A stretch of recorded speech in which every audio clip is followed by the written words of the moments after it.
ಮುರುಘಮಲೆ ಶ್ರೀ ಮುಕ್ತೇಶ್ವರ ಸ್ವಾಮಿ ಮಹಾದ್ವಾರದ ಬಳಿ ನೂತನವಾಗಿ ನಿರ್ಮಾಣ ಮಾಡಿರುವ ಶ್ರೀ ಪಂಚಮುಖಿ ಆಂಜನೇಯ ಸ್ವಾಮಿ ಮತ್ತು ಮಹಾಗಣಪತಿ ಸಮೇತ ಶ್ರೀ ನಾಗರ ಪ್ರತಿಷ್ಠಾಪನಾ ಮಹೋತ್ಸವ ಸಾವಿರಾರು ಭಕ್ತಾದಿಗಳ ಸಮ್ಮುಖದಲ್ಲಿ ಅದ್ದೂರಿಯಾಗಿ ನಡೆಯಿತು.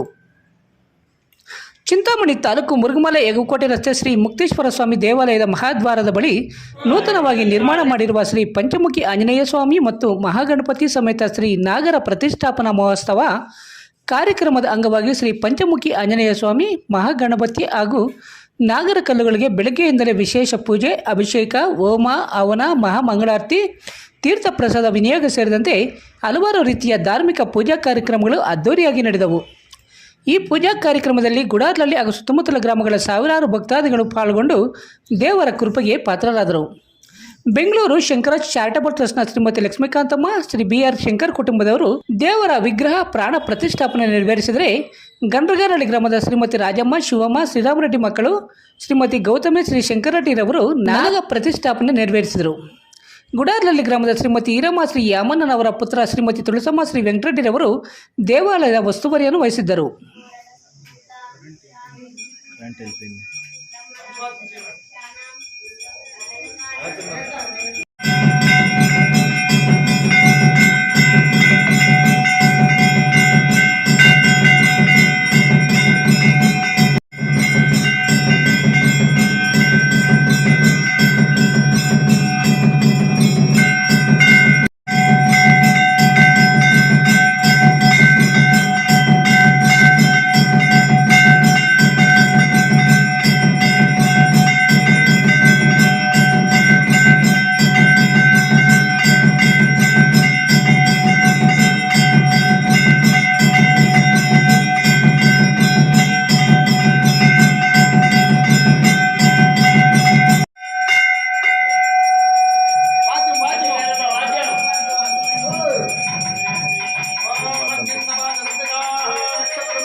టీవీలో చేస్తాం లేక టీవీలో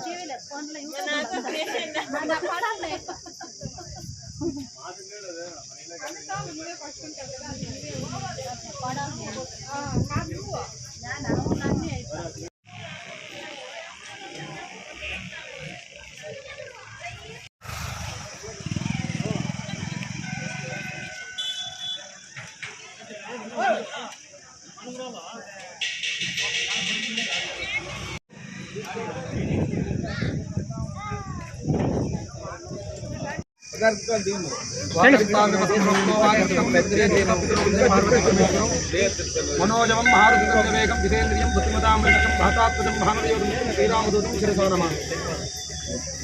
ಜೈ ಆಂಜನೇಯ.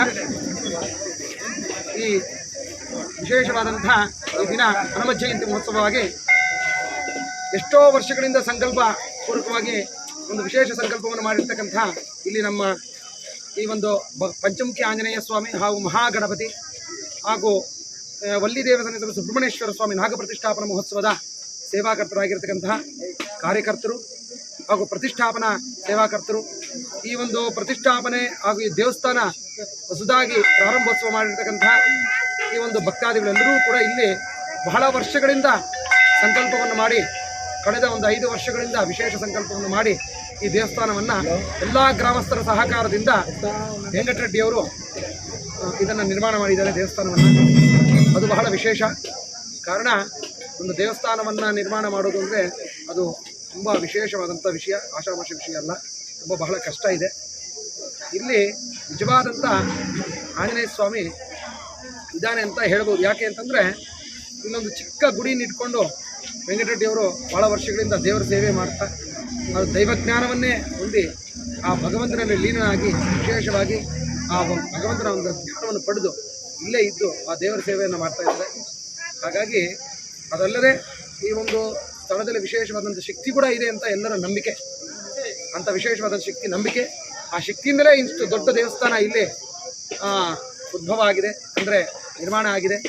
ಇಂತಹ ವಿಶೇಷ ದಿನ ಹನುಮ ಜಯಂತಿ ದಿನ ಹನುಮತ್ ಪ್ರತಿಷ್ಠೆಯನ್ನು ಮಾಡಿರ್ತಕ್ಕಂಥದ್ದು ಬಹಳ ವಿಶೇಷ. ಎಲ್ಲರೂ ಕೂಡ ಬಂದು ಭಕ್ತಾದಿಗಳು ಇಲ್ಲಿ ಒಂದು ಈ ಭಗವಂತನ ಅನುಗ್ರಹವನ್ನು ಪಡೀತಾ ಇದ್ದಾರೆ, ಬಹಳ ವಿಶೇಷ. ಅದೇ ರೀತಿಯಾಗಿ ಪಕ್ಕದಲ್ಲಿ ನಾಗ ಪ್ರತಿಷ್ಠಾಪನಾ ಮಹೋತ್ಸವವನ್ನು ಶಂಕರರೆಡ್ಡಿಯವರು, ಗಂಡ್ರಗಾನಪಲ್ಲಿ ಶಂಕರರೆಡ್ಡಿಯವರು, ಅವ್ರಿಗೆ ಸಹಕಾರ ಕೊಟ್ಟಿರ್ತಕ್ಕಂಥ ಹೊಸೂರು ರಾಮಚಂದ್ರಪ್ಪ ಅಂತ ಸಜ್ಜಾಪುರದವರು, ಅವ್ರ ಜೊತೆಗೆ ಎಲ್ಲ ಕಾರ್ಯಕರ್ತರು, ಸುತ್ತಮುತ್ತಲ ಗ್ರಾಮಸ್ಥರು ಎಲ್ಲರೂ ಕೂಡ ಸೇರಿಕೊಂಡು ಅತ್ಯಂತ ವಿಜೃಂಭಣೆಯಿಂದ, ಶ್ರದ್ಧೆಯಿಂದ, ಭಕ್ತಿಯಿಂದ ಈ ದಿನ ಇಲ್ಲಿ ಒಂದು ಹನುಮ ಪ್ರತಿಷ್ಠೆಯನ್ನು, ಪಂಚಮುಖಿ ಆಂಜನೇಯ ಸ್ವಾಮಿ ಪ್ರತಿಷ್ಠೆಯನ್ನು ನೆರವೇರಿಸಿದ್ದಾರೆ. ಪಂಚಮುಖಿ ಆಂಜನೇಯ ಸ್ವಾಮಿ ನಮ್ಮ ಇಲ್ಲಿ ಎಲ್ಲೂ ಕೂಡ ಸುತ್ತಮುತ್ತಲು ಎಲ್ಲೂ ಕೂಡ ಇಲ್ಲೇ ಇರತಕ್ಕಂಥದ್ದು ಬಹಳ ವಿಶೇಷ.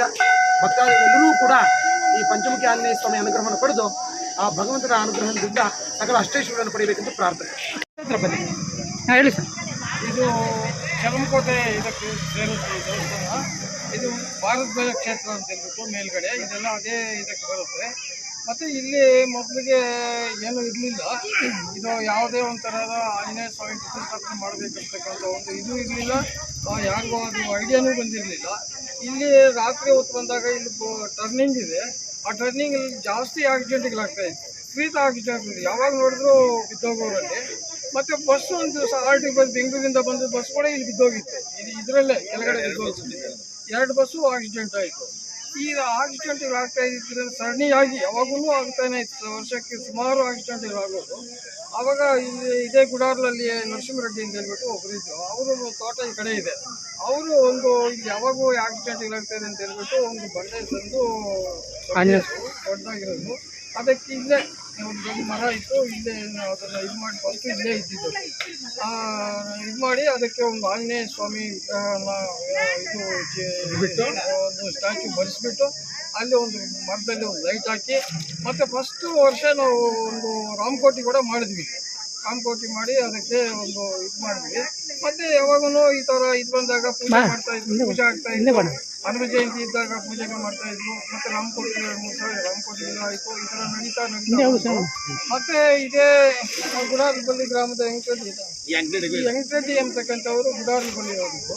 ಆ ಗುಡಾರ್ಲಲ್ಲಿ ಅವ್ರ ಜಮೀನು ಈ ಕಡೆನೇ ಇದೆ. ಅವರು ಯಾವಾಗಲೂ ಈ ಕಡೆ ಬರೋರು. ನಾವು ಪ್ರತಿನಿತ್ಯನೂ ಮೇಳೆ ಹೋಗ್ತೀವಿ, ಬರ್ತಾ ಇರ್ತೀವಿ, ನಮಗೂ ಐಡಿಯಾ ಇರಲಿಲ್ಲ. ಆದರೆ ದೇವಸ್ಥಾನ ಇದು ವಿಗ್ರಹ ಇತ್ತು, ಅದಕ್ಕೆ ಪೂಜೆ ನಮಸ್ಕಾರ ಮಾಡ್ಕೊಂಡು ಹೋಗ್ತಾ ಇದ್ವಿ, ಬರ್ತಾ ಇದ್ವಿ ಅಷ್ಟೇ. ಮತ್ತು ಇವರು ಅಷ್ಟು ಇದರಲ್ಲಿದ್ದರು. ಇವಾಗ ಮನುಷ್ಯ ಆಗಿದ್ದಾನೆ, ಮನುಷ್ಯನು ಮನಸ್ಸು ಮಾಡಿದರೆ ಏನಾದರೂ ಆಗ್ಬೋದು, ಏನಾದರೂ ಸಾಧನೆ ಮಾಡಬೇಕು ಅಂತಕ್ಕಂಥದ್ದು ವೆಂಕಟರೆಡ್ಡಿನೇ ಉದಾಹರಣೆ. ನಾನು ಸುಮಾರು ಕಡೆ ಹೇಳ್ತಾ ಇರ್ತೀನಿ, ಎಲ್ಲೋದ್ರೂ ಕೂಡ ವೆಂಕಟರೆಡ್ಡಿನೇ ಉದಾಹರಣೆ ತಗೊಂಡೆ. ಯಾಕಂದರೆ ಅಷ್ಟೊಂದು ಕೆಟ್ಟ ಸ್ವಭಾವ ಇತ್ತು, ಈ ಥರದ್ದು ಹೊಯ್ಯೋದಿತ್ತು, ಎಲ್ಲ ಇತ್ತು, ಎಲ್ಲೆಂದ್ರಲ್ಲಿ ಬಿದ್ದೋಗೋದು ಈ ಥರ ಎಲ್ಲ ಇತ್ತು. ಭಗವಂತ ಏನು ಅನುಗ್ರಹ ಬಂತೋ ಇವರಲ್ಲಿ ಸೇರ್ಕೊಂಡು ಏನೋ ಗೊತ್ತಿಲ್ಲ. ಆ ಭಗವಂತ ಆಂಜನೇಯ ಸ್ವಾಮಿ ಇವರಲ್ಲಿ ಇದ್ದಾಯಿತು. ಅವ್ರು ಮತ್ತೆ ನಾವು ಮೇಲ್ಗಡೆ ಅಯ್ಯಪ್ಪ ಸ್ವಾಮಿ ಟೆಂಪಲ್ ಇದೆ, ಅಲ್ಲಿ ನಾವು ಒಂದು 5 ಜನ ಇದ್ದೀವಿ. ಆ ಶಂಕರ್ ಅಂತ ಹೇಳ್ಬಿಟ್ಟು ಅಯ್ಯಪ್ಪ ಸ್ವಾಮಿ ಟ್ರಸ್ಟ್ ಓನರು ಅವರು, ಮತ್ತು ಬೆಂಗಳೂರಿಂದ ಒಬ್ಬರು ಬಂದಿದ್ರು, ಮತ್ತು ಈ ಎಲ್ದೇಶ್ ಮತ್ತು ನಾನು 5 ಜನ ಇವರು ಬಂದು ಅಲ್ಲಿ ಪೂಜೆ ಮಾಡಬೇಕು, ದೇವಸ್ಥಾನ ಕಟ್ಟಬೇಕು, ಬನ್ನಿ ನಾವು ಪೂಜೆ ಮಾಡಬೇಕು, ಶುರು ಮಾಡೋಣ ಅಂತ ಹೇಳ್ಬಿಟ್ಟು ಕರೆದ್ರು. ನಾವು ಮತ್ತೆ 5 ಜನನೂ ಬಂದ್ವಿ. ಪೂಜೆ ಮಾಡಿ ಇದಕ್ಕೆ ಪೂಜೆ ಮಾಡಿದ್ವಿ. ಪೂಜೆ ಮಾಡಿಬಿಟ್ಟು ಮತ್ತೆ ಅವಾಗಿಂದ ಬೆಂಗಳೂರಿಂದ ಒಂದು ಬಂದಿದ್ರು, ಜಯಪ್ರಕಾಶ್ ಅಂತಕ್ಕಂಥವ್ರು ಒಂದು 5,000 ರೂಪಾಯಿ ಹಂಗೆ ತೆಗೆದುಕೊಟ್ರು ಪೂಜೆಗೆ. ನೋಡಿ ಎಷ್ಟು ಅದೇನು ಕೇಳಲಿಲ್ಲ, ದುಡ್ಡು ಇವರು ಕೇಳಲಿಲ್ಲ. ಪೂಜೆ ಆಯಿತು. ಪೂಜೆ ಆದ ತಕ್ಷಣ 5,000 ರೂಪಾಯಿ ಅವರೇ ಸ್ವ ಇಚ್ಛೆಯಿಂದ ಕೊಟ್ಟರು. ಜೋಬಿಂದ ತೆಗೆದು 5,000 ಕಟ್ಟಿ ನೀನೇನು ಶುರು ಮಾಡಪ್ಪ ಅಂತ ಹೇಳ್ಬಿಟ್ಟು ಅವರ ಇದು ಏನಿತ್ತೋ ಏನೋ ಇವರ ಭಗವಂತ ಅನುಗ್ರಹ ಇವ್ನಿಗೆ ಏನು ಗೊತ್ತಾಯ್ತು, ಕೊಟ್ಟೋ ಏನೋ ಗೊತ್ತಿಲ್ಲ. ಮತ್ತು ಅವತ್ತಿಂದ ಶುರು ಮಾಡಿದ್ರು. ಪಾಯ ಹಾಕಬೇಕು ಅಂದರು, ಮತ್ತು ಮಾರ್ಕೆಟಿಂಗ್ ಮಾಡಬೇಕು ಅಂದರೆ ಶಂಕರು ಒಬ್ಬ ದೇವಸ್ಥಾನಗಳಿಗೆ ಒಬ್ಬರು ಇದ್ದಾರೆ ಪಾಯ ಮಾಡೋರು, ಅವ್ರನ್ನೇ ಕರೆಸಿದ್ರು. ಫೋನ್ ಮಾಡಿ ಕರೆಸ್ಬಿಟ್ಟು ಪಾಯ ಹಾಕಿ ಎಲ್ಲ ಮೆಜರ್ಮೆಂಟ್ ತಗೊಂಡು ಎಲ್ಲ ಕೊಟ್ಟು ಆದಮೇಲೆ ಇವರು ಶುರು ಮಾಡಿದ್ರು. ಶುರು ಮಾಡಿದಾಗ 6 ವರ್ಷಗಳಿಂದ ಸತತವಾಗಿ ಇಲ್ಲೇ ಇವ್ರ ಮನೆ ಬಿಟ್ಟರು ಮತ್ತು ಎಲ್ಲ ಬಿಟ್ಟರು. ಎಲ್ಲ ಎಷ್ಟು ಕೊಳಕಾಗಿದ್ನು ಅಷ್ಟೇ ನೀಟಾಗಿದ್ದಾನೆ. ಎಲ್ಲ ಬಿಟ್ಟಿದ್ದಾನೆ, ಏನೂ ಇಲ್ಲ. ಇವಾಗ ರಾತ್ರಿ ಆಯಿತು ಇಲ್ಲೇ, ಬೆಳಗ್ಗೆ ಆಯಿತು ಇಲ್ಲೇ. ಆ ದೇವ್ರ ಸೇವೆ ಮಾಡಿಕೊಂಡು ಶುರು ಮಾಡಿದ್ರೆ ಆವತ್ತಿಂದ ಇದುವರೆಗೂ ನಿಂತಿಲ್ಲ ಕೆಲಸ. ದಿನ ನಡೀತಾ ಇತ್ತು, ಏನೋ ಒಂದು ಕೆಲಸ ನಡೀತಾ ಇತ್ತು. ಬಂದವರೆಲ್ಲನೂ ಇಲ್ಲಿ ಯಾರು ಬಂದರೂ ಕೂಡ ಯಾರಿಗೂ ಬಾಯಿ ಇದಾಗಿದ್ರು ಕೂಡ ಯಾರು ಹೂವು ಅಂದಿಲ್ಲ. ಸಿಮೆಂಟ್ ಕೊಡೋರು, ಕಂಬಿ ಕೊಡೋರು, ಕಲ್ಲು ಕೊಡೋರು, ಎಲ್ಲ ರೀತಿ ಈ ಥರ ಸಹಾಯ ಮಾಡ್ತಾ ಅವ್ರೇನು ಶ್ರೀಮಂತರಲ್ಲ, ಅವ್ರ ಹತ್ರ ದುಡ್ಡು ಇಲ್ಲ. ಆ ಥರ ಬಡತನದಿಂದ ಬಂದಿರ್ತಕ್ಕಂಥವ್ರು. ಆದರೆ ಈ ಥರ ಜನರ ಒಂದು ಇದರಲ್ಲೇ ಅದು ಯಾವ ಥರ ಸಂಪರ್ಕ ಬೆಳೆಸ್ಕೊಂಡು ನಮಗೆ ಒಂಥರ ಅದ್ಭುತ, ಅದು ಆಶ್ಚರ್ಯ ಆಗುತ್ತೆ. ಯಾಕಂದರೆ ಇಂಥ ಜಾಗದಲ್ಲಿ ಈ ಥರ ಕಟ್ಟಬೇಕು ಅಂದರೆ ಅಷ್ಟೊಂದು ಸುಲಭ ಅಲ್ಲ. ದುಡ್ಡಿರುತ್ತೆ, ಆಗ ಮನಸ್ಸಿರಬೇಕು. ಆ ಜನರ ಹತ್ರ ಓಡಾಡುವ ಒಂದು ಶಕ್ತಿ ಬೇಕು, ಎಲ್ಲರನ್ನು ಕೇಳೋ ಒಂದು ಶಕ್ತಿ ಬೇಕು. ಎಲ್ಲರೂ ಅದಕ್ಕೆ ಒಪ್ಕೊಳ್ಳಲ್ಲ. ಆದರೆ ಈತ ಬಿಡಲಿಲ್ಲ, ಎಲ್ಲರನ್ನು ಕೇಳೋದು, ಏನೋ ಒಂದು ಸಹಾಯ ಮಾಡ್ತಾ ಮಾಡ್ತಾ ಮಾಡ್ತಾ ಈ ಒಂದು ಮಟ್ಟಕ್ಕೆ ಈ ಕ್ಷೇತ್ರವನ್ನು, ಇದು ಒಂದು ಪುಣ್ಯಕ್ಷೇತ್ರ. ಇದು ಭಾರತದ ಕ್ಷೇತ್ರ ಅಂದರೆ ಇದು ಯಾವಾಗೂ ಒಂದು ಹಿಸ್ಟಾರಿಕಲ್ ಸ್ಥಳ ಇದು. ಇವಾಗ ನೋಡಿ ಮೇಲ್ಗಡೆ ವೆಂಕಟರಮಣ ಸ್ವಾಮಿ ಇದೆ, ಕೆಳಗಡೆ ಮುಕ್ತೀಶ್ವರ ಇದೆ, ಇಲ್ಲಿ ಅಯ್ಯಪ್ಪ ಸ್ವಾಮಿ ಇದೆ, ಮತ್ತು ಆಂಜನೇಯ ಸ್ವಾಮಿ. ಈ ಕಡೆಯಿಂದ ಕೆಳಗಡೆಗೆ ಓಂ ಶಕ್ತಿ ದೇವಸ್ಥಾನವೂ ರೆಡಿಯಾಗಿದೆ. ಇದು ಒಂದು ಸ್ವಲ್ಪ 2 ಕಿಲೋಮೀಟರ್ ಅಂದರೆ ಅಲ್ಲಿ ಯಲಗೋಟೆ ಗಂಗಮ್ಮ, ಅದು ಪ್ರಸಿದ್ಧಿ ಗಂಗಮ್ಮ. ಆ ಥರ ಈ ಒಂದು ಕ್ಷೇತ್ರ ಒಳ್ಳೆಯ ಒಂದು ಧಾರ್ಮಿಕವಾಗಿರ್ತಕ್ಕಂಥ ಒಂದು ಕ್ಷೇತ್ರವಾಗಿ ಪರಿವರ್ತನೆ ಆಗ್ತಾ ಇದೆ. ನಮಗೆಲ್ಲ ಇದು ಈ ಜಾಗದಲ್ಲಿ ಬರಬೇಕು ಅಂದರೆ ಅಷ್ಟೊಂದು ಭಯ ಇತ್ತು ರಾತ್ರಿ ಹೊತ್ತು. ಇವಾಗ ಯಾವಾಗಾದರೂ ಬರ್ಬೋದು, ಆ ಒಂದು ಇದಿದೆ. ಮೊದಲು ಯಾವ ಥರ ಏನಿತ್ತೋ ಇಲ್ಲಿ ಎಲ್ಲರೂ ಭಯ ಬೀಳ್ತಾ ಇದ್ವಿ ಇಲ್ಲಿ ಬರೋಕ್ಕೆ. ಈ ಜಾಗದಲ್ಲಿ ಅಂಥ ಒಂದು ಕೆಟ್ಟ ಜಾಗ ಇದು. ಇವಾಗ ಅದು ಪವಿತ್ರವಾದಂಥ ಒಂದು ಜಾಗ ಆಗ್ತಾ ಇದೆ. ಪವಿತ್ರವಾದಂಥ ಒಂದು ದೇವಾಲಯ ನಿರ್ಮಾಣ ಆಗಿದೆ. ಒಂದು ಶಾಶ್ವತವಾಗಿರ್ತಕ್ಕಂಥ ಒಂದು ದೇವಾಲಯ ನಿರ್ಮಾಣ ಮಾಡಿದ್ದಾರೆ. ಅದು ಹಗಲು ರಾತ್ರಿ ಇಲ್ಲೇ ಬಿದ್ದಿರ್ತಾರೆ. ನಾನು 5 ಗಂಟೆಗೆ ಯಾವಾಗಲೂ ಯೋಗಕ್ಕೆ ಬರ್ತೀನಿ, ಅಯ್ಯಪ್ಪ ಸ್ವಾಮಿ ಟೆಂಪಲ್ ಹತ್ರ 5 ಗಂಟೆಗೆ ಬಂದರೆ ಆವಾಗ ಸ್ನಾನ ಮಾಡ್ತಾ ಇರ್ತಾರೆ. ಅಲ್ಲಿ ಅದೇ ತುಟಿ ಮುಟ್ಕೊಂಡು ಸ್ನಾನ ಮಾಡ್ತಾ ಇರ್ತಾರೆ. ಆ ಒಂದು ಅದು ಯಾಕೆ ಬಂತು ಅದೇನೋ ನಮಗೆ ಒಂದು ಆಶ್ಚರ್ಯ ಅದು. ಯಾಕಂದರೆ ನಾನು ಡೈಲಿ ನೋಡೋನು. ಆ ಥರ ಭಕ್ತಿಯಿಂದ ಇವಾಗ ಒಂದು ಸೇವೆ ಮಾಡಿದ್ದಾನೆ. ಮತ್ತು ಜನರ ಒಂದು ಸಹಕಾರನೂ ಅದೇ ಥರ ಸಿಗ್ತೇವೆ ಅವ್ರಿಗೆ. ಯಾಕಂದರೆ ಅವ್ರ ಮೇಲೆ ಮೊದಲಿಗೆ ಯಾರಿಗೂ ನಂಬಿಕೆ ಇರಲಿಲ್ಲ. ಆದರೆ ಭಗವಂತನ ನೋಡಿ ಯಾವ ಥರ ಪರಿವರ್ತನೆ ಆಗ್ತಾನೆ ಅಂತಕ್ಕಂಥದ್ದಕ್ಕೆ ವೆಂಕಟನೇ ಉದಾಹರಣೆ. ಯಾಕೆಂದರೆ ಮನಸ್ಸು ಮಾಡಿದರೆ ಏನಾದರೂ ಸಾಧನೆ ಮಾಡ್ಬೋದು, ಹೆಂಗಾದರೂ ಆಗ್ಬೋದು. ಆ ಮನಸ್ಸು ಅನ್ನೋದು ಗಟ್ಟಿ ಮಾಡಬೇಕು. ಮನಸ್ಸೇ ಇರೋದು ಮನುಷ್ಯನಿಗೆ. ಮನಸ್ಸಿಲ್ಲ ಅಂದರೆ ಏನೂ ಆಗೋದಿಲ್ಲ. ಆ ಥರ ಒಂದು ದೇವಾಲಯ, ಪವಿತ್ರವಾದಂಥ ಒಂದು ವೆಂಕೋಟೆಯಲ್ಲಿ ಪವಿತ್ರವಾದಂಥ ಒಂದು ದೇವಾಲಯ ನಿರ್ಮಾಣ ಮಾಡಿ ಅವನ ಕೀರ್ತಿ ಎಲ್ಲರಿಗೆ ಸಿಗಬೇಕು. ಮತ್ತು ಈ ಸಾರ್ವಜನಿಕರು ಸುತ್ತಮುತ್ತಲ ಎಲ್ಲ ಹಳ್ಳಿಯವರು ಸಹಾಯ ಮಾಡಿದ್ದಾರೆ. ಎಲ್ಲರ ಒಂದು ಸಹಕಾರದಿಂದ ಇವತ್ತು ಒಂದು ಕ್ಷೇತ್ರವಾಗಿ ಒಳ್ಳೆಯ ಪುಣ್ಯಕ್ಷೇತ್ರ ಆಗ್ತಾ ಇದೆ ಈ ಒಂದು ಜಾಗ.